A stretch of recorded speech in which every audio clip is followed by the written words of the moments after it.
10억 원에 계약했다고 밝혔습니다. 2005년 1차 지명으로 LG에 입단한 박병호는 2012년부터 4년 연속 홈런왕에 오르는 등 통산 5차례 홈런 타이틀을 차지했습니다. 잉글랜드 프로축구 토트넘의 손흥민이 2021년 팀의 마지막 경기에서 페널티킥을 유도하며 선제골을 이끌었습니다. 손흥민은 프리미어리그 20라운드 사우스햄프턴과의 원정 경기에 선발 출전해 1대0으로 뒤지던 전반 39분 순간적인 돌파로 페널티킥을 얻어냈습니다. 이어서 해리 케인이 동점골을 성공시킨 토트넘은 1대1로 비겨 승점 1점을 추가했습니다. 손흥민은 골을 기록하지는 못해 프로 데뷔 첫 정규리그 5경기 연속골은 무산됐습니다. KB손해보험의 케이타와 한국도로공사의 켈시가 프로배구 V리그 3라운드 최우수 선수에 뽑혔습니다. 한국배구연맹이 발표한 3라운드 MVP 기자단 투표 결과 케이타는 31표 중 가장 많은 21표로 남자부 MVP에 올랐습니다. 케이타는 3라운드 6경기에서 226점, 서브에이스 세트당 1.16개로 2개 부문 1위에 올랐습니다. 여자부에선 켈시가 31표 가운데 15표를 얻어 개인 처음으로 라운드 MVP에 뽑혔습니다. KBS 뉴스 강재훈입니다. 날씨입니다. 북쪽에 찬 공기가 내려오면서 오늘 밤부터 기온이 급격하게 떨어지겠습니다. 내일은 기온이 더 떨어져 본격적인 세미 한파가 이어지겠고 충청과 호남에는 많은 눈이 내리겠습니다. 강원과 경기 북동부 지역에는 밤 9시를 기해 한파특보가 내려졌습니다.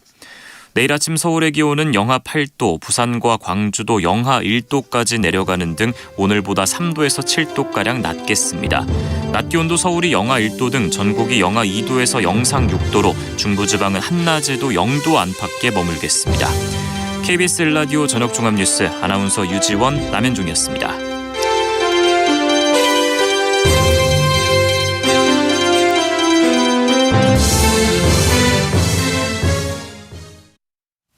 지금 시각 7시 20분입니다. KBS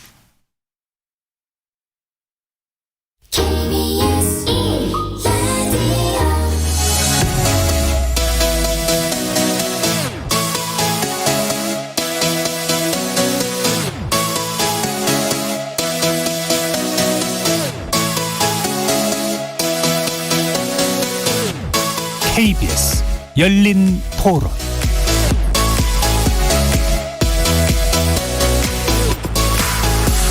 안녕하십니까. KBS 열린 토론 정준희입니다.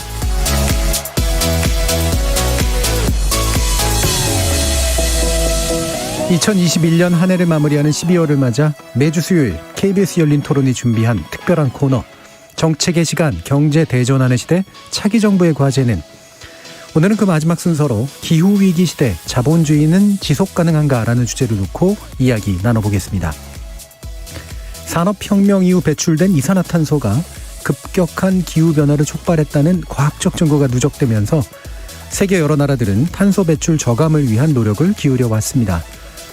하지만 점점 높아지는 지구 온도를 낮추기에는 여전히 한계가 있었고, 이제 인류는 과거와는 전혀 달라진 기후 환경으로 인해 생존을 위협받게 될 수도 있다는 절체절명의 단계에 이르게 됐습니다. 기후변화에 관한 정부 간 협의체 보고서에 따르면 현재처럼 온실가스가 배출될 경우 우리나라는 최대 6개월에 이르는 여름을 마주해야 한다고 하죠. 유력 대선 주자들 기후위기를 정책 키워드로 내세우고는 있지만 애석하게도 당위성만 강조할 뿐 현실적이고 구체적인 대안 제시는 미미해 보입니다. 글로벌 기후경제 시대를 대비하기 위해선 생산과 소비의 성장만을 강조하는 자본주의적 속성에서 벗어나 시장이 평가하지 못한 무수한 사회가치들을 중시하는 사회인식의 대전환이 선행돼야 한다고 전문가들은 강조합니다. 녹색에너지를 기반으로 한 에너지 정책 추진, 그리고 상생을 우선시하는 기업 생태계 조성 등이 필요하다는 거죠. 잠시 후 세 분의 전문가와 함께 우리 정부의 탄소 중립 정책 자세히 평가해보고 기후위기에 대응하는 큰 틀의 대한민국 경제정책의 개혁 방향 모색해보는 시간 갖도록 하겠습니다. KBS 열린 토론은 여러분이 주인공입니다. 문자로 참여하실 분은 샵 9730으로 의견 남겨주십시오. 단문은 50원, 장문은 100원의 정보 이용료가 붙습니다. KBS 모바일 콩, 그리고 유튜브를 통해서도 무료로 참여하실 수 있습니다. 또 일라디오, 이제 콩에서 보이는 라디오로 만나실 수 있습니다. 시민 논객 여러분의 뜨거운 참여 기다리겠습니다. KBS 열린 토론 지금부터 출발합니다. 원칙을 좀 지키면 좋을 것 같아요. 그러니까 경제 논리는 좀 경제 논리로 풀고 정치 논리는 정치 논리로 풀어야 되는데 너무 급하게 내 임기 내 빨리빨리 뭔가 제도를 개선해서 뭔가 인기를 끌어보겠다. 제대로 된 전문가를 좀 초빙을 해서 좀 새로운 사람을 좀 많이 육성해주는 정책 그냥 포퓰리즘 말고 부동산이 뭐 거의 폭망했고 대원칙은 안전망이 1번이고요. 최소한의 바텀라인 그냥 내가 국민이면 떨어지지 않을 가장 밑반에 여랑 야랑 같이 맞대서 어떤 컨센서스를 이루어야 되지 않겠나 싶은 그런 생각입니다. 코로나 팬데믹이 낳은 경제 위기. 어느 것도 놓칠 수 없는 성장과 복지의 과제. 우리에겐 지금 준비된 경제 정책이 절실하다. KBS 열린 토론 연말 특집 정책의 시간.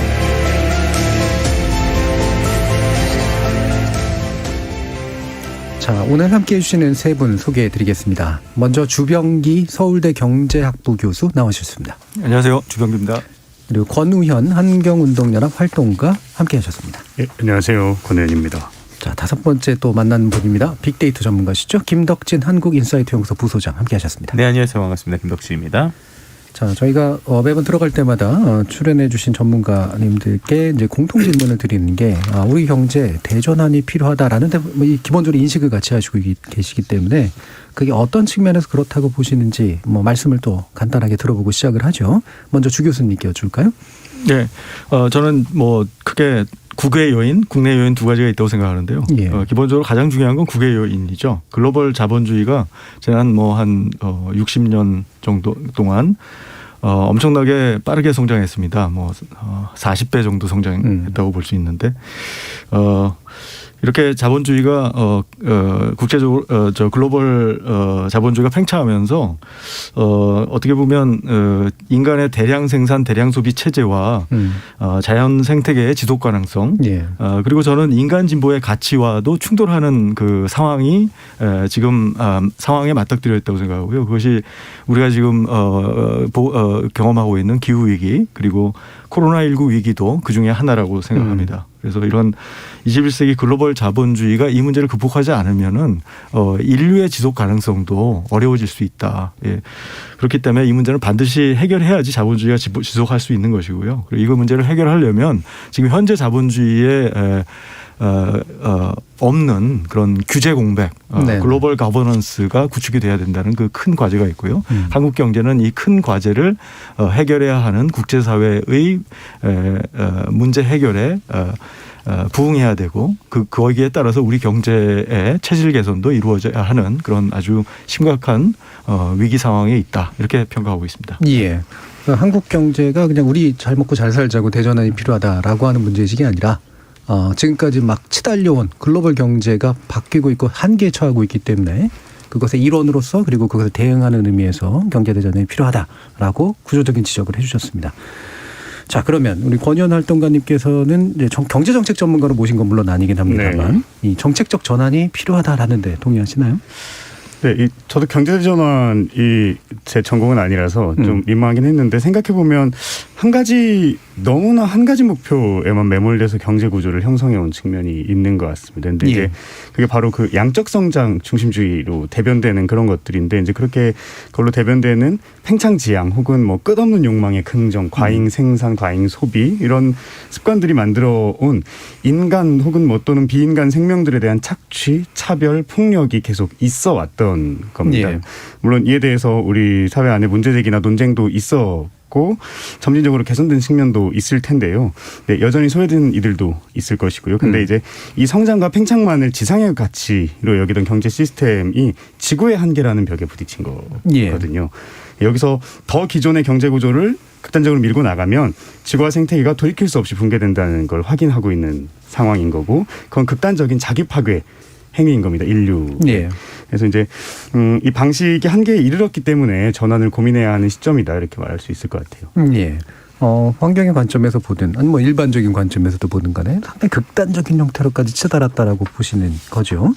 그러면 이게 이제 오늘이 이제 환경 정책만 평가하는 건 아니고 경제 정책과 연관성 속에서 환경 문제를 이해하는 거라고 이제 할 수가 있는데 최근까지 문재인 정부가 추진한 환경 정책, 기존 정부들에 비해서는 환경 문제를 좀 더 우선시하는 모습을 보이긴 했습니다만 어느 정도 점수를 주실 수 있을지 또는 환경정책과 연관된 경제정책에 대해서 또 어떤 판단들 하실지 이 부분에도 간단히 좀 들어보도록 하죠. 먼저 이번에 원활동가님부터 말씀 주실까요? 네, 점수를 매기라고 하면 한 C 정도 줄 수 있을까요? 예. 환경운동연합 전문기관에 시민환경연구소라는 곳이 있습니다. 거기서 C 뿔 제로 C 마이너, 네. C 마이너, 네. 하시네요. 네.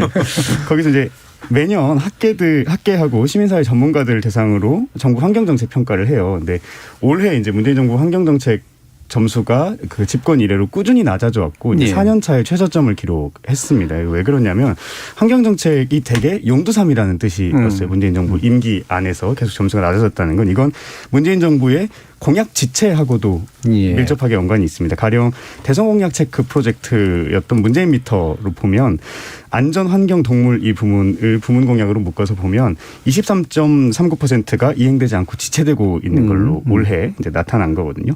대표적으로 지난 대선하고 집권 초에 대대적으로 선언하고 선전했던 뭐 4대강 제자연화, 탈원전, 에너지 전환 공약이 이행이 대부분 지지부진하기 때문에 이런 공약 지체 현상이 나타나는 거고 점수가 박하게 나올 수밖에 없었던 겁니다. 그리고 집권 4년 차 올해 이르러서는 가덕도 신공항 특별법을 무리하게 통과시킨다든지 수준 미달의 탄소 중립 시나리오 온실가스 감축 목표를 국제사회에 이제 발표한다든지 이런 문제들이 불거지면서 정부의 환경 정책에 대한 평가가 더 박해진 걸로 보입니다. 물론 뭐 미세먼지 계절관리제나 과대포장, 재포장 금지 같은 일부 정책들을 도입한 것은 평가받을 만하기 때문에 D나 F는 안 주고 C 정도 줬습니다. 예, 지금 한참 또 대학생들 성적 받아보고 있는 시점이라 이런 얘기 들으면 깜짝깜짝 아마 놀랄 텐데요.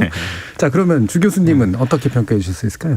예, 저는 하여튼 정부 정책을 평가할 때는 여러 가지 요소들을 봐야 되는데 하여튼 지금 문재인 정부가 시작할 때 지향했던 목표들이 굉장히 원대하고 장기적인 목표들이 많이 있습니다. 그래서 이런 것들을 다 달성하는 게 그러니까 정말 에너지 전환이나 환경 문제 같은 경우는 사실 우리나라가 10년 전에 벌써 많은 진도를 나갔어야 하는 그런 정책들이 많습니다.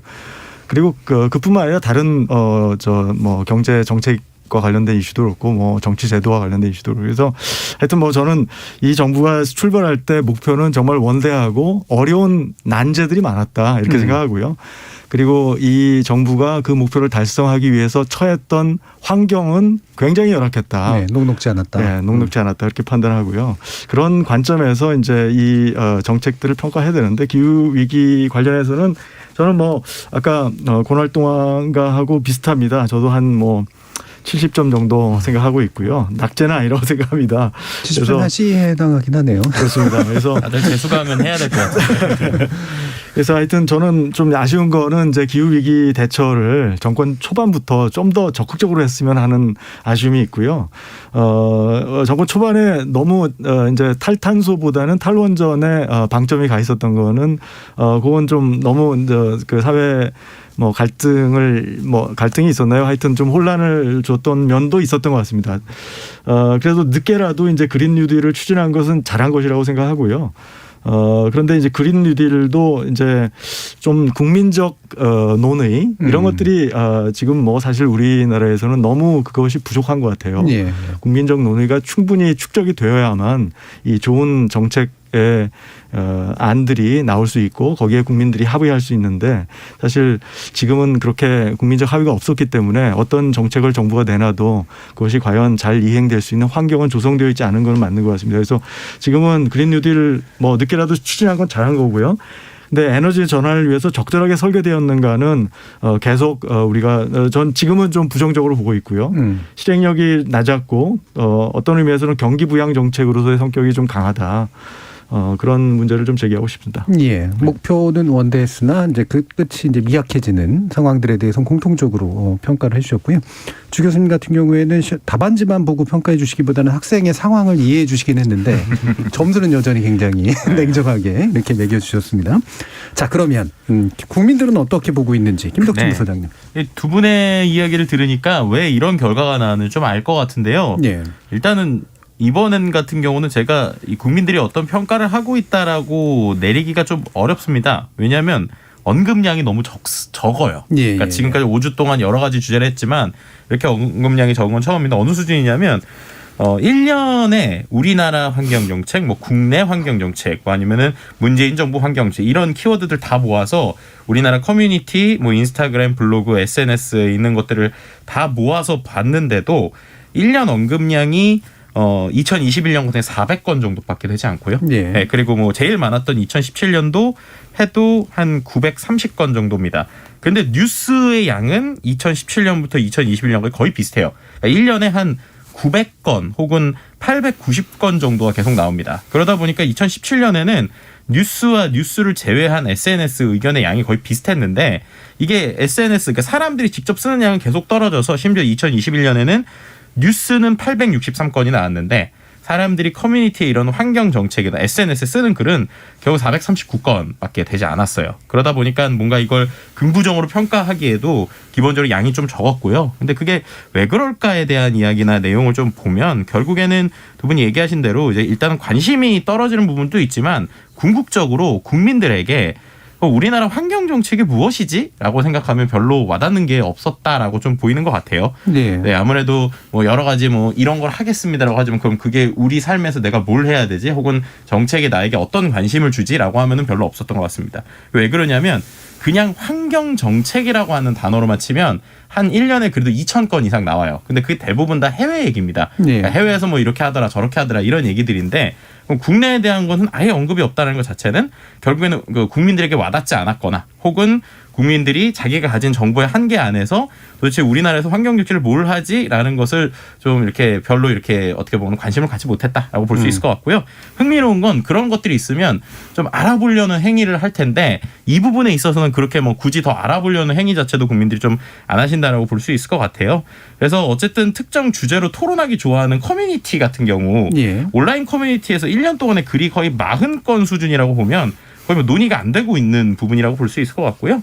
이런 부분들이 좀 전반적으로 확실히 좀 환경 정책에 대해서 국민들이 좀 와닿는 것들이 좀 없다. 뭐 이렇게 좀 평가하는 게 제일 나을 것 같습니다. 그럼 데이터 수집 조건이 이게 환경 정책이라는 키워드에 한정돼 있었나요? 아니면 사실 좀 쉽지는 않은 문제긴 합니다만 환경 정책에 연관된 다른 키워드, 하위 키워드들도 이렇게 같이 좀 들여다보셨나요? 네, 실제로 이제 이따가도 말씀드릴 건데요. 그 사건에 대해서는 그래도 언급량이 많아요. 그러니까 결국 이 얘기는 무슨 말이냐면 지금 우리가 이러한 환경에 대한 관심들이 다 단편적 사건 차원에서 접근이 되는 거예요. 예를 들면은 뭐 탈원전이 있다. 그럼 탈원전에 대한 뭐 분노가 있거나 그렇죠. 아니면 그런 것들에 대해서 이렇게 돼. 근데 그럼 그게 정책으로 어떻게 연결되느냐에 대해서는 연결고리를 갖지 못하거나 혹은 이제 뭐 친환경이나 혹은 뭐 태양열에 대해서는 관심이 많은데 그럼 그래서 그게 정부에서 어떤 정책으로 나에게 오지 쪽까지는 관심이 없는 약간 일종의 감정적인 관점이지 이걸 조금 더 정책적인 관점까지는 접근하기 어려운 부분 혹은 해석하지 못하는 부분 이런 부분들이 좀 접근이 된다라고 볼 수 있을 것 같습니다. 예.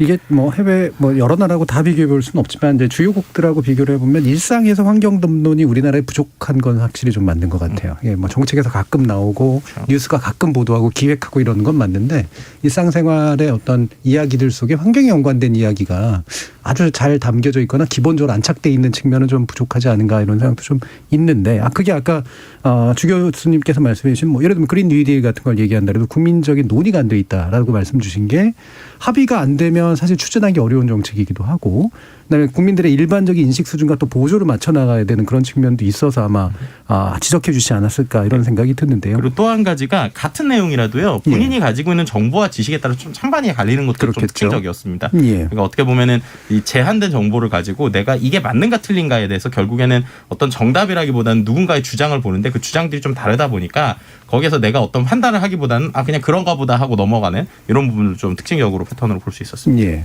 자, 그럼 이렇게 이제 우리나라에서 일반인들에게 기후 위기나 이런 문제를 포함한 환경 문제가 일상적 토픽이 되지 못하고 있는 상황에 대해서 좀 어떻게 생각하시는지 여쭈면서 그럼에도 불구하고 이건 엄청나게 중요한 문제인데 이 갭을 어떻게 메꿀까에 대한 말씀도 한번 여쭙고 싶어요. 일단 주범 교수님 어떠세요?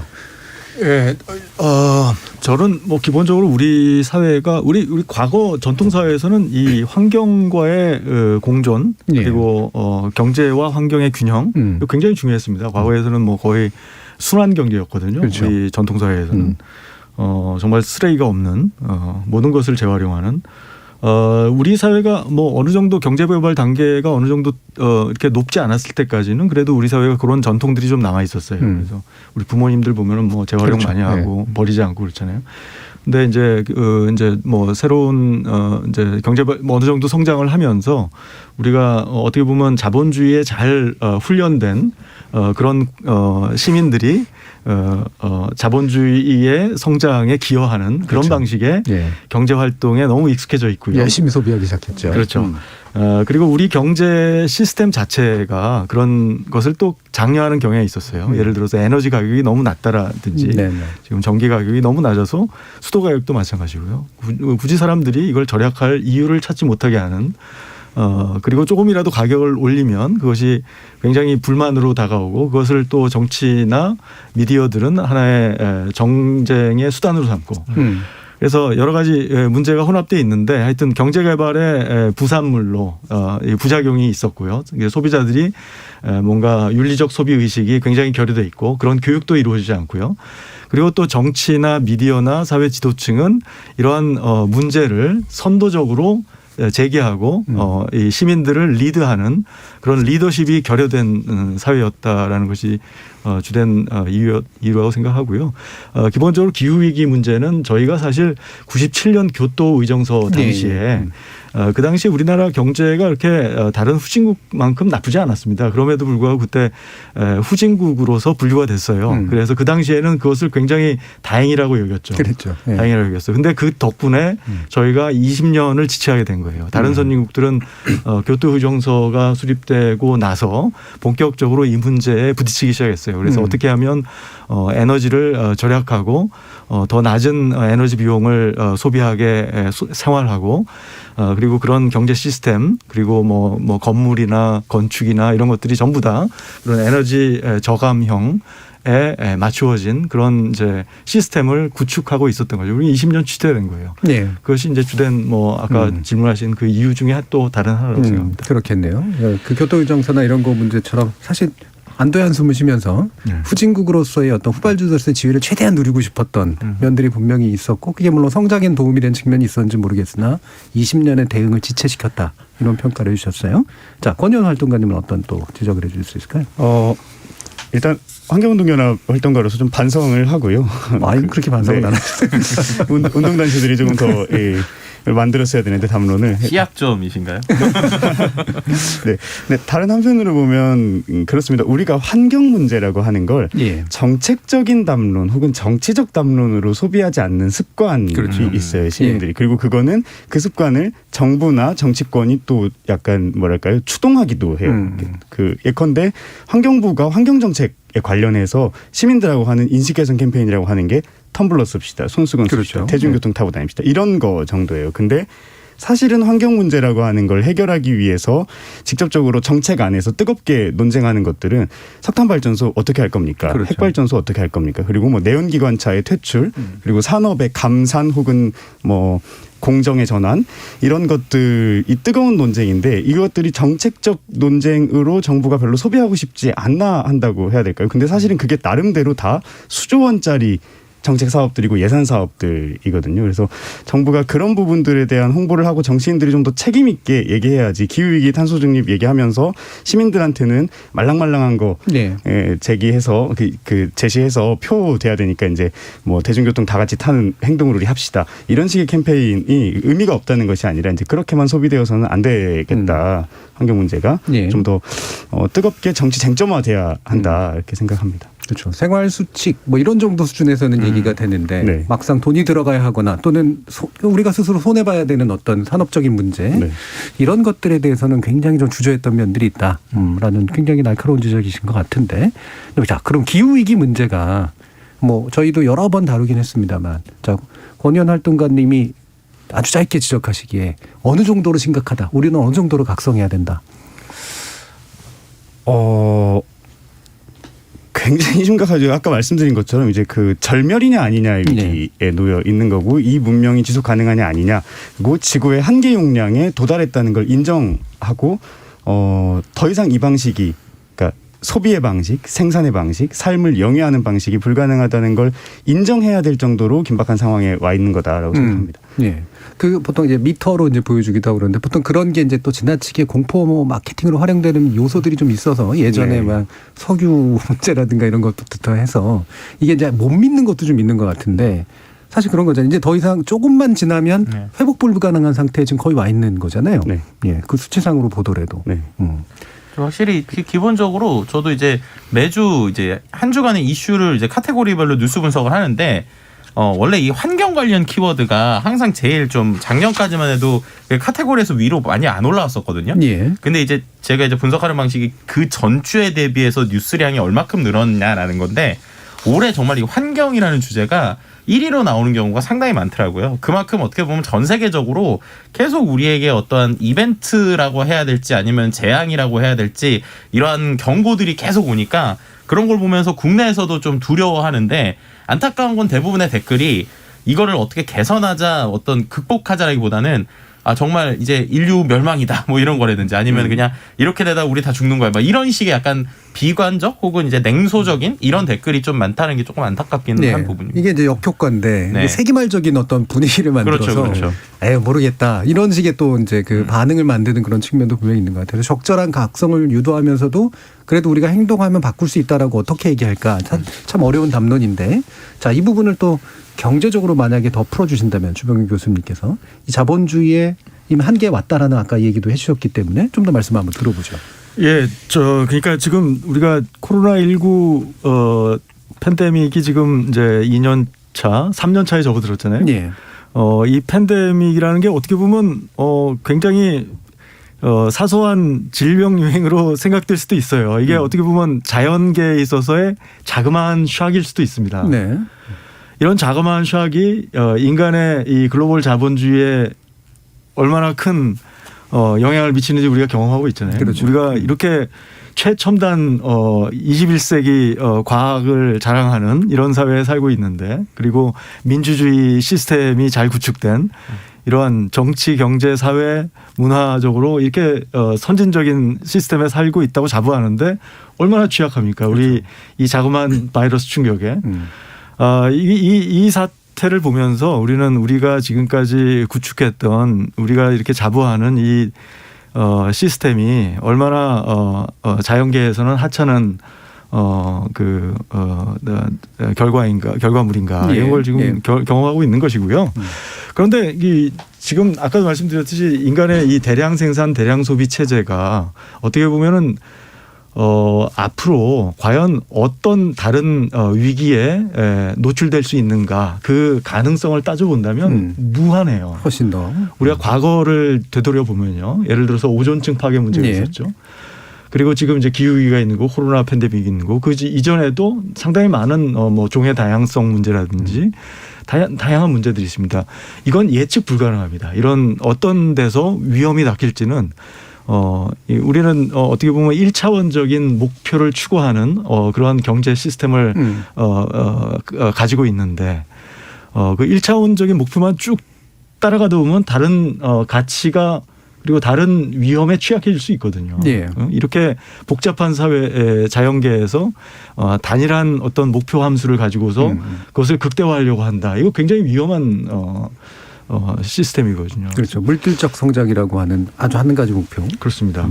그래서 아까 그래서 저는 아주 그래서 지금이 굉장히 지금 이제 몬트리올 의정서 같은 경우는 네. 그 오존층 파괴 문제는 어느 정도 기술적으로 그렇게 어렵지 않게 해결이 됐어요. 그리고 예. 국제사회가 상당히 적극적으로 잘 제터했습니다. 근데 지금 문제는 우리가 정말 지금까지 우리가 등한시했던 어떤 지구 공유 자원에 대한 어떤 규제 프레임워크 글로벌 거버넌스에 대한 심각한 고민을 하지 않으면 이 문제는 해결되지 않아요. 그러니까 지금이 어떻게 보면 좋은 기회예요. 자본주의가 앞으로 무궁무진한 이런 위험으로부터 피할 수 있는 어떤 글로벌 거버넌스를 만들 수 있는 하나의 좋은 기회가 될 수 있다고도 생각합니다. 예. 자, 그럼 이게 단일 변수라는 표현을 이제 아까 써주셨고 이게 이제 무한정의 성장을 기대하는 이제 이런 것들이었는데 그러면 이거를 이제 복수의 변수로 바꿔야 된다로 이해해야 될지 아니면 이제 가치의 우선순위를 이제 상당히 뒤집어야 된다로 이해해야 될지 어떻게 좀 말씀 주실 수 있을까요? 예, 그래서 저는 지금 어떻게 보면 글로벌 자본주의가 어떤 화폐 가치로 측정되는 이윤이라는 단일 변수의 극대화. 를 위해서 투자하고 소비하고 하는 그런 시스템을 유지하고 있어요. 소비자는 이 시스템 안에서 소비하는 기계가 되고 있어요.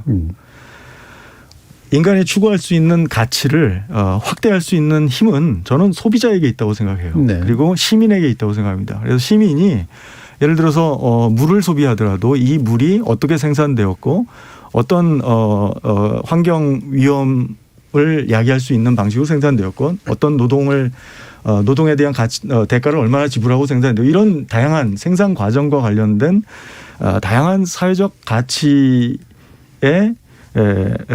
하나의 결과물이라고 볼 수 있거든요. 우리가 소비하는 것은. 그렇죠. 그러면 우리 소비자는 자신이 소비하는 물질적 욕망에만 관심을 가질 것이 아니고 이 물질적 욕망을 충족시키는 저 물건의 생산 과정이라든지 이 물건의 윤리적인 어떤 가치라든지 환경적 가치라든지 이런 것들을 같이 고려하면서 소비를 하는 그런 어떤 의식이 성숙하지 않으면 근데 그렇게 의식이 성숙한다면 우리가 소비를 굉장히 다차원적으로 할 수 있다고 생각해요. 그리고 그건 그렇게 어려운 일이 아니에요. 실제로 우리가 옷을 입는데 이 옷을 아동 노동을 통해서 만들었다면 우리는 굉장히 불쾌해하거든요. 그렇죠. 우리는 그 얘기는 뭐냐면 우리가 단순히 옷을 소비하는 게 아니고 이 옷과 관련된 어떤 사회적 연결망을 같이 소비한다는 거거든요. 그렇게 저는 소비자와 시민들이 그런 소비의 다양한 가치 지향성을 넓혀가는 그런 노력을 해야 된다고 생각해요. 네. 그렇게 되면 문제가 충분히 해결될 네. 수 있다고 생각합니다. 그러니까 소비의 기준이 가격 대비 효용이라고 하는 그런 기준으로 상당히 단일화됐다면 사실 예전에 전통사회라든가 이런 것들은 뭐 이렇게 비과학적 방식이긴 하지만 예를 들면은 뭔가 이렇게 재수가 없다라든가 그렇죠. 예. 그다음에 뭐 되게 뭔가 아름답다라든가 뭔가 이런 이제 비경제적 가치나 이런 것들이 실제 상품의 유통이라든가 이런 게 영향을 미쳤잖아요. 그렇죠. 예. 근데 이게 이제 전혀 다른 단일한 일차원적인 것으로 바뀐 게 경제 체제인데 전통사회에서는 이 물건을 누가 생산했고 그리고 내가 이걸 소비함으로써 이것이 그 사람들에게 어떤 영향을 미치고 내가 그 사람들과 어떤 관계를 맺어 가고 있는가가 그런 게 굉장히 중요했죠. 느껴지죠. 작은 사회여서였기 때문에. 예, 권정훈 활동가님. 저도 그 기후위기라는 걸 통해서 사람들이 타인과 얼마나 우리가 연결되어 있었는가를 다시 확인하는 작업이라고 생각해요. 그 소비 를 중심으로 말씀해 주셨는데 근데 이제 기후위기 심각성에 대해서 저한테 질문을 하면 제가 늘 새로 업데이트해야 되는 상황이 좀 슬픕니다. 심각한 게 업데이트된다는 거죠. 네, 심각한 상황들이 어떤 때는 산불을 얘기하기도 하고 어떤 때는 태풍을 얘기하기도 하는데 지금 기준으로 보면 중국 얘기를 좀 하고 싶은데요. 지금 예컨대 알래스카는 영상 17도입니다. 지금 12월에. 예. 근데 중국의 네이먼구 같은 데가 지금 영하 47도까지 내려갔어요. 근데 며칠 전에 서울이 영하 10도 밑으로 내려간 적이 있었죠. 예. 그때 저희 집 수도관이 얼었습니다. 그래서 제가 한참 고생했는데. 네, 담요를 안 덮어두셨군요. 담요를 덮었는데 또 얼었습니다. 예. 그래서 드라이기로 막 녹이는 작업을 했는데 그런 일들을 겪고 이제 그런 엄청나게 극단적인 재난 상황을 보면서 아까 부소장이 말씀해 주신 것처럼 사람들이 염세적인 상황에 이르러요. 근데 저는 그런 때마다 그런 말을 합니다. 근데 투모로우 같은 영화처럼 낭만적인 다 같이 멸종하는 그런 순간은 오지 않습니다. 그러니까 우리가 코로나 바이러스를 겪었던 것처럼 가장 사회의 비탈에 있는 사람들부터 쓰러집니다. 예컨대 저희 집 수도관이 얼었던 것처럼 수도관이 얼거나 보일러가 동파되는 일을 지금 네이먼구에 있는 어떤 사람들이 겪을 거란 말이에요. 그러면 잘 사는 집, 아파트 이런 데는 동파 안 됩니다. 근데 거기가 동파가 못 사는 동네부터 동파가 되면 거기 있는 사람들이 그 동파된 것 때문에 저처럼 단기적인 고생을 할 수도 있지만 평생 가지고 가야 되는 폐렴이나 기관지 질환 같은 것들이 생길 수도 있어요. 그러니까 기후위기라고 하는 것이 다른 곳에서 일어나지만 우리가 고탄소 제품들을 사용하고 탄소를 많이 배출하는 생활 습관이 다른 어떤 타인들과 연결되어 있음으로써 그들에게 어떤 질환 혹은 죽음에 이르는 재앙까지도 줄 수 있다라고 하는 것들을 소비의 과정에서 그리고 삶의 과정에서 점점 사람들이 확인해가는 시점이다라고 저는 생각합니다. 예. 그러면 지금 요즘에 이제 뭐 기업들이 보통 ESG도 한참 바람 불고 있는데 여기에 이제 들어가 있는 E라고 한다든가 즉 거버넌스인 G라든가 이런 것들의 중요성에 대해서는 얘기는 많이 하지만 막상 사실 이걸 진지하게 정말 보고 있는가라는 그런 생각이 사실 좀 들거든요. 상당 부분 홍보 수단으로 이용하는 것 같은 그런 느낌 이런 건데 이게 뚜렷하게 그러니까 20년 전부터 뭔가 준비해 왔던 해외 주요 국가들은 가치 소비의 문제, 가치 생산의 문제 이런 것들에서 뭔가 좀 기업도 소비도 변하고 있고 정부도 좀 변하고 있다라고 보실 만한 그런 사례들은 어떤 게 있는지 좀 말씀해 주시죠. 예, 지금 이제 기본적으로 어디죠? 레리 핑크라고 제가 회사 이름이 굉장히 큰 글로벌 투자 펀드 기금 운용 회사인데요. 이 회사 CEO가 2년 전인가요? 이 회사가 투자하는 모든 기업의 CEO들에게 편지를 보낸 게 굉장히 유명한 편지예요. 그 편지의 내용을 보면 이제 기후 위기에 대한 회사의 어떤 어웨어네스, 이 기후 위기에 대한 선제적 대처 아니면 여기에 얼마나 그 기업이 기여하는가 이런 것들에 대해서 관심을 갖지 않는 회사에 대해서는 투자하지 않겠다. 뭐 이런 메시지를 보냈거든요. 블랙락이죠. 블랙락 맞죠? 블랙락 같은 회사가 이 회사는 돈 벌려는 회사예요. 그렇죠. 이 회사는 뭐 환경 운동하는 회사가 아니고요. 나쁘게 말하면 돈독이 올라 있는 회사죠. 그렇습니다. 그런 회사가 이렇게 얘기한다는 건 세계 최대 자산 운용사고. 그렇죠. 네, 그렇죠. 그리고 뭐 이 회사뿐만 아니라 노르웨이 국부 펀드라든지 캐나다 국부 펀드라든지 이런 국부 펀드들도 예를 들어서 우리나라 한전이라든지 포스코 이런데 기후 위기에 대한 기여를 하지 않으면 생산 방식 바꾸지 않으면 투자금을 회수하겠다 이런 위협이 이미 현실이 되고 있습니다. 그렇기 때문에 지금 지금 기후 위기와 관련해서는 이미 영리 기업들에게서조차 이 문제가 기업의 지속 가능성에 중대한 영향을 미칠 수 있다 향후에 라는 위기의식이 이미 현실화됐습니다. 현실화됐기 때문에 뭐 지금은 어떻게 보면 우리나라가 굉장히 좀 이런 문제에 대해서 좀 상당히 거리를 두고 있는 상황인 것 같아요. 우리 사회가 이게 상당히 심각한 문제라고 생각하고요.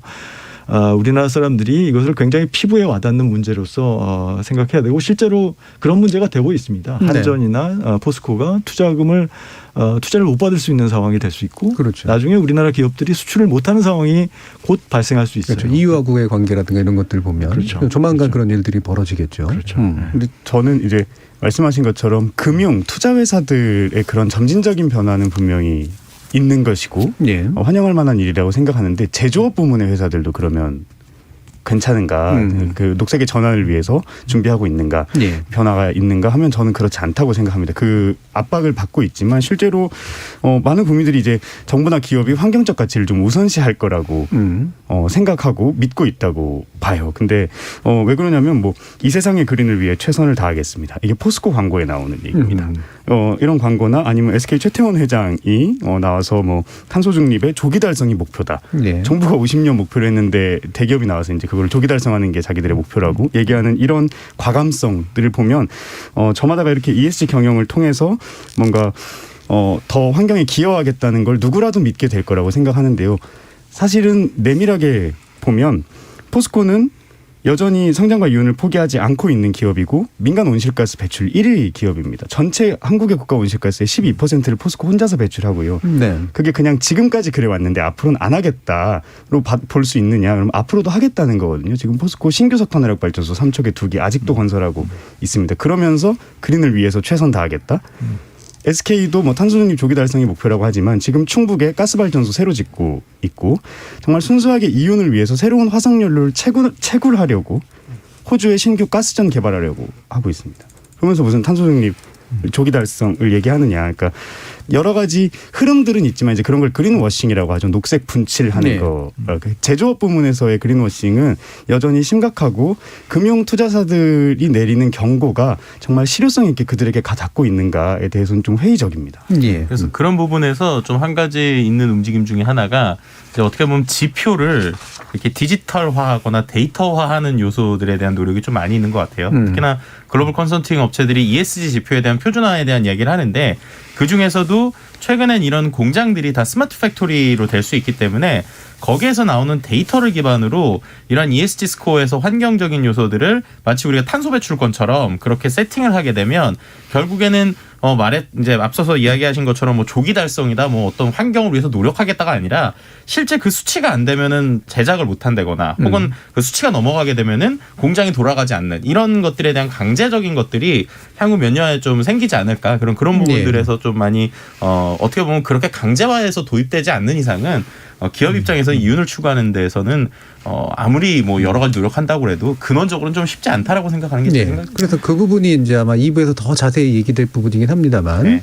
2부로 가기 전에 그러니까 제가 주 교수님께 다시 짧게만 여쭈면 아까 이제 국외 요인, 국내 요인 이렇게 얘기해 주셨는데 기업의 인식 전환 물론 중요하고 소비자의 어떤 압력 대단히 중요하고 글로벌 스탠다드라고 불리우는 산업 환경 이런 것도 이제 다 같이 중요할 텐데 정부가 추진하는 어떤 규제 수위라고 하는 것 보통 일반적으로 규제하면 이제 다들 진저리를 치잖아요. 근데 이 규제 내지 정책이 가지는 중요도는 전체적으로 볼 때 어느 정도라고 차지한다고 생각하세요? 예, 그러니까 정책의 중요도가 아주 큽니다. 예, 예. 그러니까 지금 이제 어떻게 보면 이런 하나의 규제 프레임워크는 없던 거거든요. 없던 것을 만들어야 되는 거고 이걸 만들지 않으면 아까 말씀하셨던 그린워싱 같이 기업들이 실제로 하는 것 없으면서 사기치는 이런 활동을 할 수 있는 거예요. 이런 것들을 막는 것은 이제 정부가 하나의 규제 프레임워크를 들여오면서 이걸 막을 수 있는 것이죠. 그래서 어떤 방식으로 스탠다드를 만드느냐, ESG와 관련된 공시 의무라든지 공시 기준 이런 것들을 정부가 하나의 그 객관적인 기준을 제시하고 그 기준에 따라서 기업들이 평가받을 수 있는 그리고 그 과정에서 투명성을 제고하는 그런 노력들이 정부 어떻게 보면 이건 규제 인프라입니다. 그렇죠. 규제 인프라가 없으면 이런 불투명성이 커지고요. 불투명성이 커지면 시장을 아주 협소하게 만듭니다. 시장을 더 확대하고 이 부분을 더 높은 생산성이 있는 하나의 그린 인더스트리로 확장하려면 투명한 규제 프레임워크가 들어와야 되는 것이죠. 자, 규제 인프라라고 표현하신 건 그렇게 필수 요소라는 말씀이죠. 바탕이 되는 이제 규제라는 게 있어야 되는 거기 때문에 거기에 대해서 산업들이 느끼는 뭔가 이렇게 이상한 장치로서의 규제라기보다는 모두가 이제 토대를 둬야 되는 그런 인프라로서 정책의 중요성, 규제의 중요성을 강조해 주셨습니다.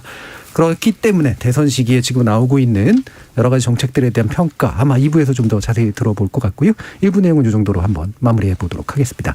여러분은 지금 KBS 열린 토론과 함께하고 계십니다. 토론이 세상을 바꿀 수는 없습니다. 하지만 토론 없이 바꿀 수 있는 세상은 어디에도 없습니다.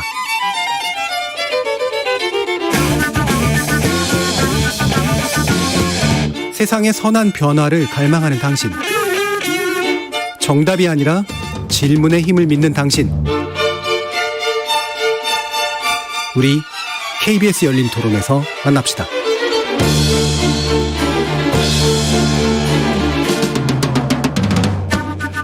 연말 특집으로 준비한 KBS 열린 토론 기후위기 시대 자본주의는 지속 가능한가라는 주제로 권유현 환경운동연합 활동가 김덕진 한국인사이트 연구소 부소장 주병기 서울대 경제학부 교수 이렇게 세 분과 함께하고 있는데요. 자, 기후위기에 관련된 SNS상의 민심 부소장님께 부탁드리죠. 네, 일단은 그 기후위기와 관련돼서 앞서서 우리가 뭐 여러 가지 뭐 충격적인 것들이 사람들에게 여러 영향을 준다고 하지만 어쨌든 미디어에서 보여지는 게 되게 중요하다는 게 또 한 가지 보였어요. 뭐냐면 기후위기와 관련된 언급량에서의 좀 차이가 있었는데 2017년에는 거의 처참한 수준입니다. 이 1년 동안 언급량이 144건 나왔고 2018년은 89건 나왔거든요. 그때만 해도 기후 위기란 말을 잘 안 쓰기도 했었어요. 그렇죠. 근데 2019년이 딱 되니까 이게 6,373건이 급증을 합니다. 근데 그렇게 될 때 역시 포인트는 2019년 9월에 있었던 그레타 툰베리의 9월 23일 유엔 기후행동 정상회의 연설문이 이제 아무래도 임팩트가 있었고요. 그리고 그 시즌에 한 방송국에서 이제 어떻게 보면 빈벽이 다 이렇게 무너지고 그 안에서 암벽이 보이는 북극의 모습을 실제로 가서 촬영을 한 적이 있어요. 그 뉴스가 사람들에게 화제가 되면서 특히나 인스타그램을 중심으로 해서 뭔가 우리가 생활 속에서 뭔가를 좀 해보자라고 하는 움직임들이 나오게 됐었고요. 그래서 실제로 2019년에 SNS 중에서도 사진 인스타그램을 중심으로 언급량이 늘다가 2020년에는 2019년에 비해서 거의 뭐 6배, 7배 이상 는 4만 8천 건까지 이제 전체적으로 언급량이 증가했고 올해는 이제 5만 7천 건까지 늘었습니다. 그러니까 어떻게 보면은 말씀하셨던 것처럼 2018년까지는 별로 관심이 없다가 2019년에 아니다 했고 2020년에는 충격적인 기후 변화를 계속 보게 되면서 이거 어떻게 하지? 라는 거였고 2021년에는 뭔가 이게 경제랑 계속 합쳐지다 보니까 현실적인 방안이나 적극적으로 해결하자라고 하는 움직임들이 전반적으로 나오게 됐었다라고 볼 수 있을 것 같습니다. 예. 그래서 이제 전반적으로 뭐 나오는 키워드들 중에서 역시 그 기후 위기에 관련된 긍부정 키워드들을 보면 그럼에도 불구하고 이제 계속 예전에는 그냥 막연하게 뭐 기대한다, 뭐 괜찮을 거다 이런 키워드가 많았거든요.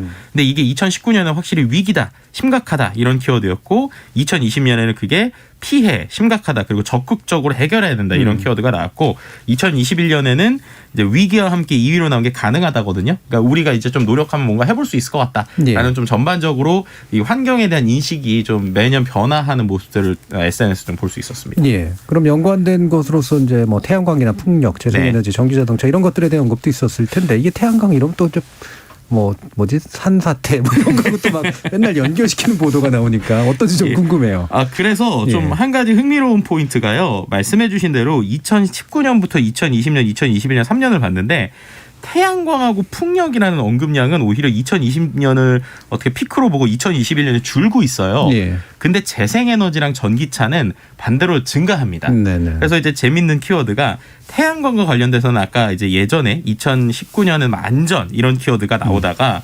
2021년에는 이제 어떻게 보면은 이제 뭐 2020년은 피해, 뭐 무너지다 이런 키워드들이 나왔거든요.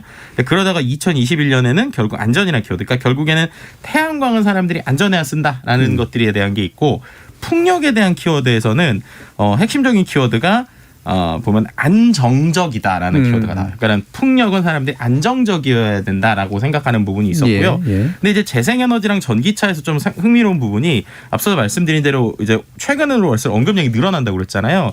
언급량이 늘어났던 이유들이 이 두 개에 대한 키워드에서 가능하다라고 하는 키워드가 상위로 올라오고 있어요. 네. 그 얘기인즉슨 전기차도 그렇고 재생에너지도 그렇고 2019년, 18년에는 이게 정말 그 기존의 어떤 자동차를 대체할 수 있을까라고 하다가 써보니까 이거 가능하겠네, 재생에너지 쓸 수 있겠네라는 모습들로 바뀌고 있어서 예전처럼 뭐 하나의 어떤 에너지에만 집중하는 것이 아니라 이런 재생에너지나 전기차에 대한 확실히 대중들의 인식이 예전보다는 가능하다라는 것을 좀 바뀌었다라고도 해석해 볼 수 있을 것 같습니다. 여기 소비 트렌드가 참 중요하긴 해요. 전기자동차는 어느 순간 갑자기 대세가 돼서 누구나 사고 싶어하는 걸로 이제 바뀌어버리긴 했는데 그거를 뒷받침하는 인프라가 어떤가의 문제도 우리는 지적을 해야 될 것 같은데 자 이렇게 좀 얘기들을 이제 들어보면 권희원 활동가님께 이제 제가 약간 이제 뭐 뒤에 질문 전에 먼저 간단히 드린 질문은 아까 그레타 툰베리 얘기 나왔잖아요. 온라인 공간 이런 거 보면은 해외나 우리나라를 막나라고 툰베리를 악마화해서 표현하는 밈들이 굉장히 많더라고요. 예, 일부러 안 좋은 얼굴들, 그 다음에 뭐랄까 이렇게 약간 이중적이다라든가 이런 식의 얘기들, 얘가 알아서 뭘 알겠어라든가 이런 거. 툰베리를 성녀로 표현하는 것들이 웃기지만 그렇다고 그렇게 악마화하는 것들이 왜 등장할까? 그런 것도 많이 경험하세요? 이제 대표적으로 기후위기 부정론이라고 하죠. 근데 저는 사실은 우리 사회에 세계적으로 여러 가지 부정론이 있습니다. 뭐 국내에는 뭐 5.18 부정론이 있었던 것처럼 디나이얼리즘. 국제적으로는 홀로코스트 부정론 뭐 이런 것들이 있는 것처럼 기후위기 부정론도 대표적인 부정론인데 기후위기 안에서 그 기후위기 운동 안에서 그레타 툰베리가 아까 성녀화된다고 말씀하셨던 것처럼 좀 저는 개인적으로 과도하게 상징화된 측면이 좀 있다. 긍정적인 측면에서 보더라도. 긍정적인 측면으로 과도하게 좀 상징화된 측면이 있고 그거에 대한 백래시로 오는 거라고 봅니다. 그래서 그레타 툰베리라는 개인에 대해서 공격한다기보다는 기후위기 부정론이 기후위기 위기 담론에 어떻게 대응하는가라고 했을 때 가장 맨 앞에 보이는 사람이 그레타 툰베리이기 때문에 그를 공격하는 것이 아닐까. 그거는 국내에 있는 환경단체들도 그런 공격들을 때때로 받습니다. 탈원전 문제에 있을 때든 사대강 문제에 있을 때든 그런 현상이라고 봅니다. 네, 그 백래시라는 지적이 상당 부분 맞는 것 같아요. 그러니까 긍정적 이미지를 강조하다 보니까 오히려 이제 타겟을 잡히게 만드는 그런 식의 일들이 좀 있죠. 자, 그러면 우리 탄소 중립 관련해서 어느 정도까지 세계는 나가 있고 우리는 어느 정도까지 머물러 있는가 이 부분 또 말씀 주시죠. 네, 우선 지금 각국이 뭐 재생에너지로 전환하는 거 그리고 내연기관차 퇴출해서 아까 말씀하신 전기차나 이런 걸로 전환하는 거나 산업부문 감축을 위해서 뭐 여러 가지 정책이나 예산 확대를 내놓고 있는데 오늘은 좀 경제적 측면으로 보면 탄소국경세 도입 논의가 제일 대표적일 텐데요. 다들 조금씩 들어보셨을 텐데 EU가 도입을 예고하고 있는 겁니다. EU 집행위원회에서. 근데 이제 각국마다 보면 온실가스 발생에 부과되는 탄소 비용이라는 게 있어요. 그거는 각 국가마다 탄소세라는 이름으로 부과되기도 하고 한국처럼 온실가스 배출권 시장을 통해서 부과되기도 하는 탄소 비용인데요. 쉽게 말해서 탄소국경세는 유럽보다 탄소 가격이 싼 국가, 그러니까 말하자면 유럽 입장에서 보면 감축 노력을 별로 하지 않는 국가나 그런 기업에서 생산된 제품이 우리 유럽으로 넘어올 때 그 탄소 가격의 차액만큼 세금을 우리가 부과하겠다. 그러니까 우리가 관세를 부과할 거니까 너희들이 자국에서 노력을 하든지 우리한테 그렇죠. 탄소비용 세금을 내든지 이렇게 하는 걸로 실제적이고 실효적인 압박으로 한국 같은 나라들 그리고 한국에 있는 여러 뭐 기업들에게 압박으로 오고 있는 흐름이 있고 아까 이제 국제적 금융시장의 흐름 주 교수님 말씀해 주셨으니까 근데 그게 일종의 금융 투자 시장에서는 시작이었을 뿐인 겁니다. 지금 유럽이나 중국이나 녹색분류 체계나 혹은 그 비슷한 것들을 계속 만들고 있어요. 녹색분류 체계라는 건 앞에 이제 그 세계 유수의 투자사들이 석탄 발전에 투자하지 않겠다, 화석연료에 투자하지 않겠다라고 하는 것이 일종의 네거티브 리스트, 우리가 투자해서 배제하겠다는 걸 만드는 거였다면 녹색 분류 체계는 녹색 금융, 녹색 시장 안에서 포지티브 라벨링을 하는 겁니다. 이런 건 녹색 경제 활동이니까 여기에 많이 투자할 수 있도록 하자. ESG 공시할 때 여기에 투자하면 이거 녹색 산업에 투자한 걸로 인정해주겠다. 이런 식으로 만드는 작업을 유럽이나 중국이나 하고 있고 이미 했고 그리고 한국도 하고 있는 상황입니다. 탄소 국경세 그리고 블랙리스트나 화이트리스트에 가까운 그런 식의 이제 명단들을 만드는 과정 투자사들이 다 이런 부분도 지적해 주셨는데 주 교수님 뭐 이 부분 뭐 말씀 받아주시면서 포용적 에너지 전환이 필요하다라는 그런 주장을 하셨을 때 이 포용적 성장하고 연관돼 있는 그런 포용적 개념인지 아닌지도 궁금하기도 하고요. 한번 말씀 들어볼게요. 아까 이제 탄소 녹색 분류라든지 뭐 녹색 금융과 관련된 이제 어떤 기준들이 제대로 만들어지려면 기본적으로 탄소 배출과 관련된 통계 시스템이 좀 제대로 구축이 돼야 될 것 같아요. 그래서 탄소 발자국을 측정할 수 있는 어떤 통계 시스템, 적시성 있게 이 통계 자료를 사람들이 접근할 수 있는 그런 시스템들이 하루빨리 좀 만들어져야 되고요. 그런 시스템이 있어야지 이제 녹색 분류 체계라든지 녹색 금융과 관련된 어떤 기준이 명확해질 수 있을 거라고 생각합니다. 그 에너지 전환은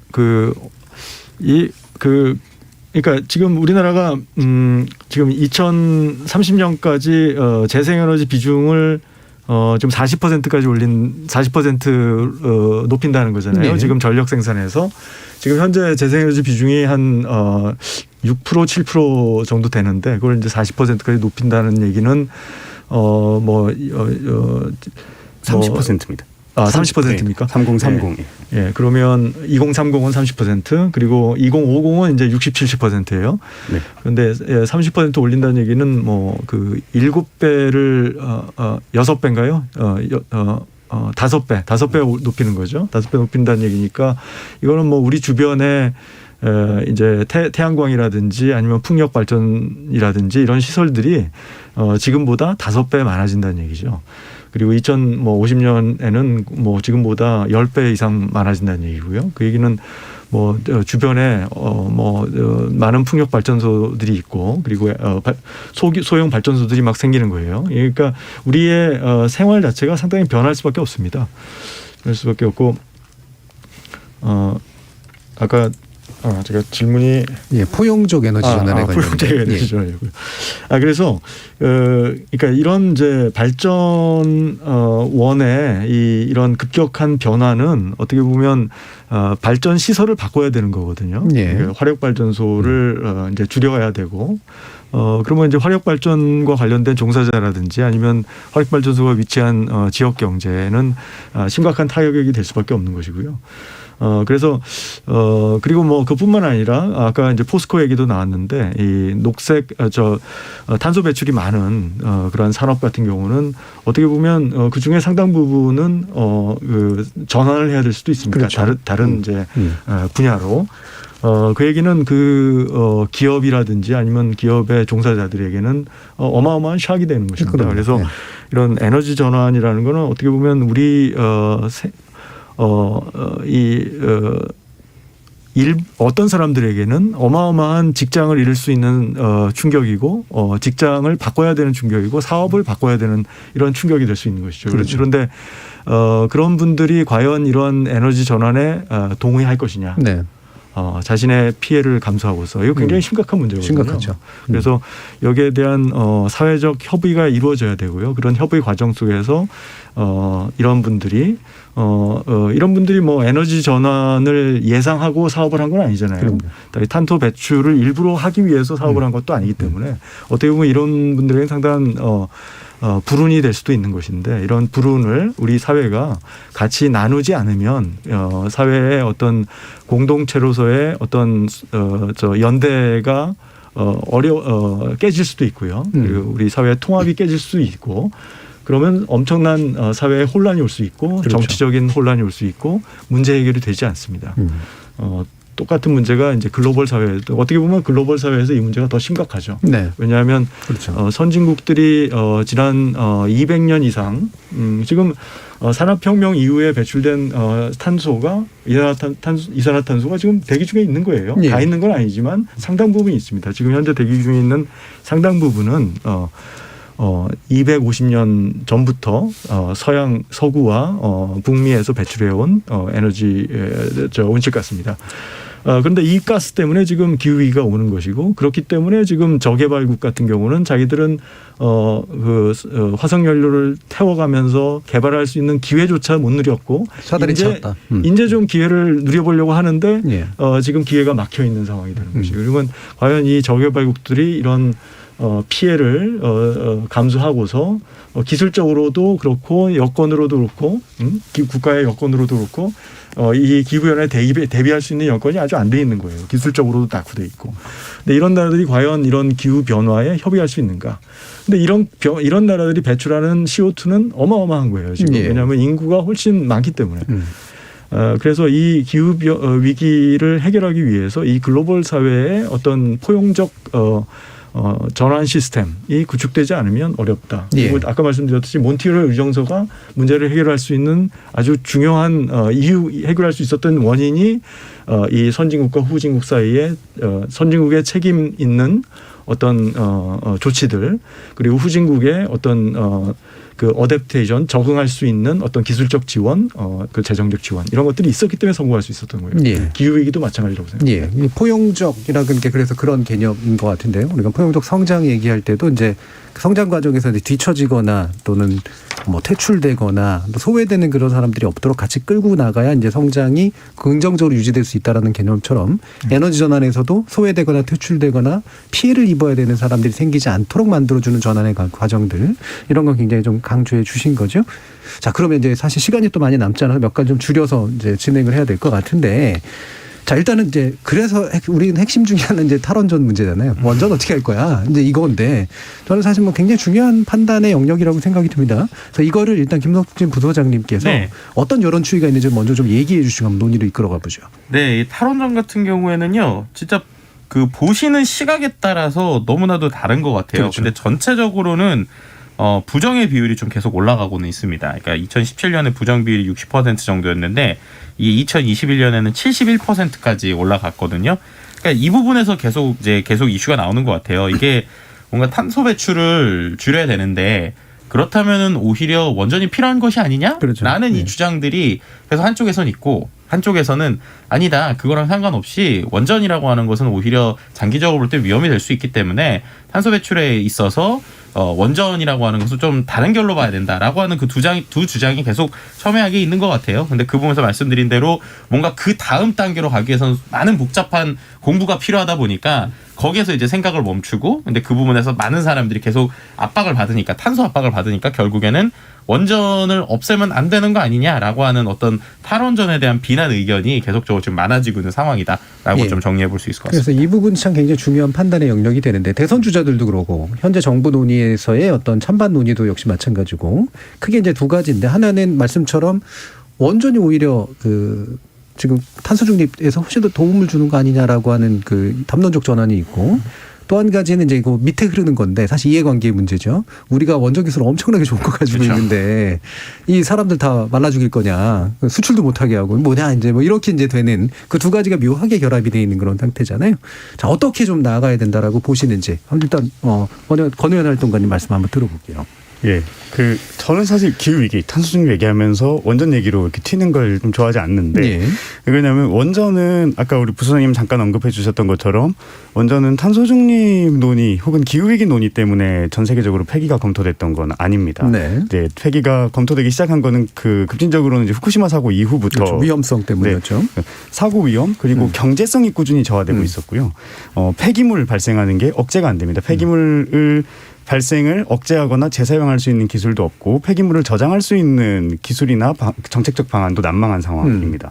그리고 방사능 오염 물질이 유출되기도 하죠. 올해도 월성 원전에서 비계획적 누출이 있었는데 이런 다른 문제들로 퇴출되어 가던 추세였기 때문에 원자력계가 탄소 중립을 계기로 해서 이제 이 본질을 호도하는 겁니다. 자기들이 왜 퇴출되기로 했었는지에 대한 본질을 호도하고면서 이렇게 말하자면 뭐랄까 좀비처럼 되살아나는 상황인 건데 그리고 아까 우리 주병경 교수님 말씀해 주신 것처럼 문재인 정부의 탈원전이라고 하는 것이 초기에 너무 좀 속된 표현으로 뻑적지근하게 선언을 하면서 불필요한 갈등을 많이 만들었습니다. 최근에 이재명 후보가 감원전이라는 표현을 사용했는데요. 사실은 뭐처럼 말장난을 하나 싶었지만 문재인 정부의 원전 정책은 감원전인 게 맞습니다. 좀 더 정확한 표현이 맞죠, 그게. 네.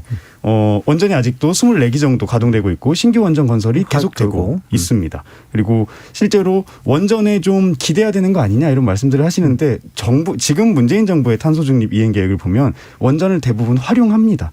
2050년까지도 7% 정도 사용하고 2030년까지는 거의 발전 비중이 그대로 가요. 신규 원전 들어오는 거. 그래서 근데 여기서 더 원전을 늘릴 수 있을 거냐라고 하는 주장은 좀 다른 문제입니다. 이제 신규 원전을 추가로 지어서 추가로 탄소 중립에 기여하겠다라고 하는 게 가능하냐 하면 저는 그렇지 않다고 생각하는데 원전을 지을 부지도 없고 폐기물을 어디다 갖다 묻을지에 대한 대안도 없고 탄소 중립을 2050년까지 해야 되는데 아까 말씀하신 것처럼 원전 기술이 지금 있는 핵분열 로 발전하는 이 발전 기술도 좋다고 하지만 뭐 핵융합이나 소형 원자로 SMR이라고 하죠. 이런 것들 얘기하는데 2050년까지 탄소 중립해야 되는데 SMR이나 핵융합 기술은 언제 상용화될지 알 수도 없는데 거기에 얼마나 돈을 쏟아부을 거냐 이런 여러 가지 문제들이 있어서 추가로 더 원전이 여기서 기여할 수 있을 거냐 저는 더 이상 사회적 논쟁의 대상이 아니어야 한다고 봅니다. 예. 자, 그럼에도 불구하고 이제 지금 후보들 간의 이제 이념 지형을 보면 정의당 같은 경우는 굳건히 이제 기후위기 문제와 그다음에 원전으로부터의 탈피 문제는 지속돼야 된다라고 얘기하는 쪽이고 더불어민주당은 약간은 지금 헷갈려하고 있는 상태고 그다음에 국민의당이라든가 이제 그 윤석열 후보 쪽 국민의힘 쪽에서는 원전을 적극적으로 활용해서 탄소 중립을 해야 된다. 그러면서 산업적인 계기도 마련해야 된다. 이런 쪽으로 지금 분포가 돼 있잖아요. 역시 마찬가지 한번 평가를 한번 들어보죠. 주병기 교수님. 예, 지금 이제 원전의 산업적인 이익 뭐 그런 측면을 강조하는 분들이 계시죠. 저는 그러니까 이게 원전의 산업적 이익 부분하고 이 원전을 통해서 탈탄소하는 이 두 가지 이제 이슈인데요. 두 가지 이슈인데 저는 뭐 그 원전의 산업적인 이익 때문에 우리가 사실 산업적 이익을 추구할 수 있는 분야가 아주 많아요. 그런데 왜 하필 우리가 원전에 집중 투자해서 우리가 돈을 벌려고 하는가? 저는 그 부분이 이제 좀 우리가 투자할 수 있는 영역들이 많이 있거든요 앞으로. 우리가 새로 해야 될 것도 많고 잘하고 있는 것도 많고. 왜 하필 거기에 투자해서 우리가 돈 벌려고 하느냐? 그게 뭐 고용이 창출되는 것도 아니거든요. 왜냐하면 이건 이제 해외에서 건설을 하는 것이기 때문에. 그래서 뭐 그 부분 저는 좀 납득이 안 되고요. 저는 이제 지금 뭐 기본적으로 에너지 전환과 관련돼서는 불확실성이 너무 큽니다. 그러니까 우리가 기술적으로 우리가 에너지 아일랜드잖아요, 한국이. 뭐 지정학적으로도 그렇고요. 근데 뭐 어느 순간 이 지정학적 문제가 해결이 돼서 동북아 뭐 에너지 네트워크가 생겨서 이 문제가 풀릴 수도 있는 가능성도 있어요. 근데 우리가 그것을 바라면서 정책을 세우는 것은 잘못이라고 보고요. 워낙 그 변수들이 많기 때문에 그 지정학적 문제 해결하는 것은 그렇기 때문에 그 문제도 있고 그리고 이제 전 세계적으로 이제 그 에너지 전환과 관련된 협약이 순조롭게 진행되느냐의 문제도 아주 큰 불확실성이 많습니다. 아까 제가 말씀드렸던 선진국 지정과 후진국 신급 규정의 이 이해상충 문제 때문에. 그래서 이 문제가 어떻게 앞으로 향후에 전개가 될지. 뭐 하나의 가능성은 이제 지금 1.5도 상승으로 제한한다는 어떻게 보면 이제 과감한 좀 시도인데요. 그게 좀 완화될 수는 있습니다. 2.2도 상승이라든지 이런 그러니까 우리가 온도 상승을 좀 더 높여서 목적을 이제 목표를 설정하는 방식으로 국제사회가 이제 이런 국가들 사이의 갈등 때문에 그러니까 이 얘기는 뭐냐면 탄소 중립의 시점이 늦춰질 수도 있다는 얘기입니다. 이 갈등 문제가 해결이 안 되면 그런 불확실성도 있고요. 또 하나는 우리가 이제 기술적으로 과연 탈탄소를 태양광이라든지 풍력으로서 대체할 수 있느냐. 이 문제도 우리 뭐 여러 사회적 이슈도 있고 기술적 이슈도 있고 그래서 불확실성이 아주 큽니다. 그렇기 때문에 저는 가능한 한 우리 같이 열악한 여건에 우리 굉장히 열악한 여건이에요. 에너지 아일랜드예요. 네. 이런 여건에서는 전략적 유연성을 키우는 게 좋다고 생각해요. 그래서 저는 저는 원자력의 사회적 비용 그리고 미래 세대 비용이 아주 크다고 생각하고요. 탈원전이 필요하다고 생각합니다. 그런데 탈탄소는 탈원전보다 더 시급한 문제라고 생각해요. 예. 그래서 저는 원자력에 대해서는 전략적 유연성을 확보할 필요가 있는데 현재 이제 우리가 감축 목표로 잡은 게 원전 비중을 2050년까지 6%에서 7%로 잡고 있어요. 근데 그리고 재생에너지 비중이 60에서 70%고요. 저는 요 목표가 저는 이게 뭐 잘못됐다고 뭐 부정하지는 않아요. 그런데 여기 대해서 너무 좀 과감한 목표가 아닐까. 우리 현재 우리의 진도로 봤을 때 우리가 굉장히 일본보다 10년 이상 뒤쳐져 있는데 지금 일본보다 목표는 10% 이상 높아요. 재생에너지 비중도 그렇고 원전 비중도 그렇고요.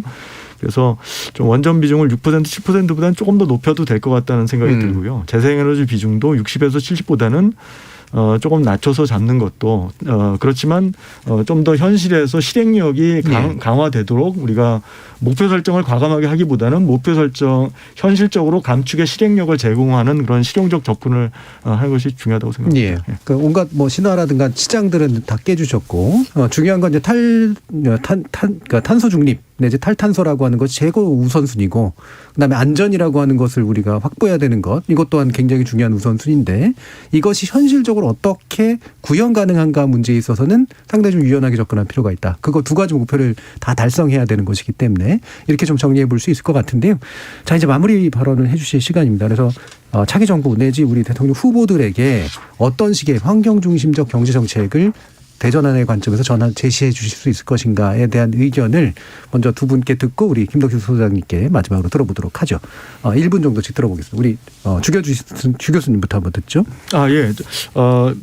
예. 마지막 답을 좀 준비를 안 했지만 하여튼 지금 에너지 전환 문제는 정말 시급한 문제입니다. 우리 사회가 이 문제에 대해서 이렇게 논의가 되지 않는 것은 정말 우리가 10년이나 20년 후에는 통탄할 수 있는 그런 문제라고 생각하고요. 지금 지금 선거는 우리가 지금 20년 지체된 이 현안에 대해서 어떻게 해결할 것인가에 대한 논의가 집중돼야 되고 시민사회의 관심, 시민들의 관심이 집중돼야 된다고 생각합니다. 알겠습니다. 자, 권유현 활동가님. 네, 저는 대선 후보분들께 몇 가지 부탁드리고 싶은데 현안에 관련해서 지금 아까도 잠깐 언급드렸지만 신규 석탄 화력 발전소가 한국에 아직도 건설 중입니다. 삼척하고 강릉에 2기씩 4기 건설 중인데 이걸 지금 에너지전환지원법 발의된 게 계류돼서 통과가 안 되고 있어요. 그리고 관련 예산도 확충돼야 되고 이 신규 석탄 발전소 건설이 중단될 수 있도록 자기 정부 내에서 해야 된다. 문재인 정부가 공약했는데 지키지 못한 거거든요.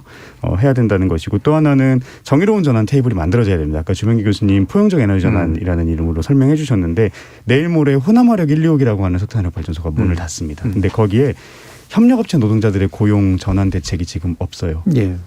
그런 어떤 정의로운 전환이 없으면 거기에 노동자들, 지역 주민들이 이제 고스란히 그 피해를 입게 되는 거기 때문에 이런 전환의 협의 테이블 그리고 예산 확충돼야 되고 끝으로는 재생에너지 확대를 위해서 가격 정책하고 보급 정책을 좀 더 강화하고 구체적인 대책들을 내놔야 된다. 이제 가격 정책은 소규모 태양광 풍력 사업자들이 지금 태양광 가격이 지난 문재인 정부 들어서 쭉 떨어져 오면서 굉장히 많이 손해를 보기도 하고 힘들어하고 있습니다. 또 한편에서 보급 정책은 재생에너지가 값싼 토지에 들어가다 보니까 농어민들이 이것 때문에 많이 신음하고 있어요. 예. 이런 문제를 해결하기 위해서도 이 정책들을 좀 더 챙겨주셨으면 좋겠다는 예. 말씀을 드리고 세 가지로 명쾌하게 정리해 주셨네요. 마지막으로 김덕진 부소장님. 네, 뭐 지금 제가 볼 때는 지구의 위기가 꼭 젠가 게임 같아요. 그러니까 블록이 하나하나 빠질 때는 모르다가 한순간에 모든 중심이 깨지면 와르르 무너지는 거죠. 그러니까 이런 부분에 있어서 최근에 뭐 홍수나 산불, 가뭄, 허리케인 같은 사건이 있을 때 결국 그거는 뭐 숫자나 통계로 얘기할 수 있는 것이 아니라 이것에 대해서 지금 우리가 뭘 해야 되는가에 대해서 바로 좀 행동이 필요한 것 같습니다. 그래서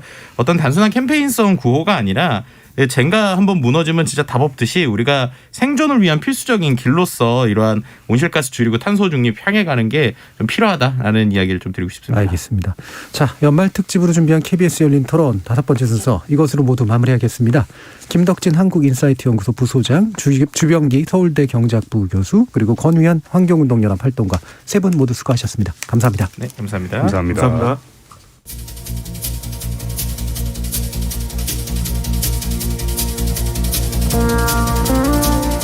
자연환경은 살아 움직이는 복잡계고 경제가 굴러가는 시장 역시 대단히 역동적인 복잡계에 해당합니다. 극도로 복잡한 이들 시스템을 조정하는 건 대단히 어려운 일이어서 인위적인 개입은 오히려 전혀 의도하지 않았던 파국을 낳기도 하죠. 그러다 보니 이들의 자율 조정력에 기댈 수밖에 없는데요. 문제는 경제에서 초래된 자극이 환경을 교란시켰고 그로 인해 다시 경제가 지속 불가능한 상황에 이르렀다는 것이죠. 그렇다면 이 임박한 파국의 해결은 다시 경제에서 시작할 수밖에 없을 겁니다. 그리고 그것을 가능하게 하는 단초는 정치에서 나오겠죠. 비록 성공을 보장할 수는 없는 선택이라고 하더라도 조금이라도 더 나은 정치적 선택을 해야 하는 이유 바로 여기에 있지 않을까 합니다. 지금까지 KBS 열린 토론 정준이었습니다.